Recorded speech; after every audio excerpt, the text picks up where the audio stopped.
Seandainya aku dapat bertemu Tuhan, akan ku tanyakan tentang dirimu.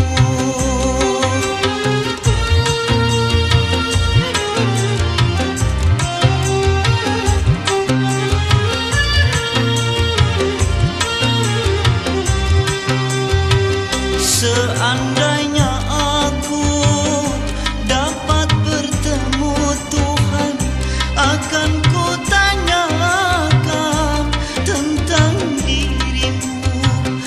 Mengapa kau tega menghinaku? Mengapa kau tega menyakiti? Apa salahku pada dirimu? Lebih baik kau berikan aku segala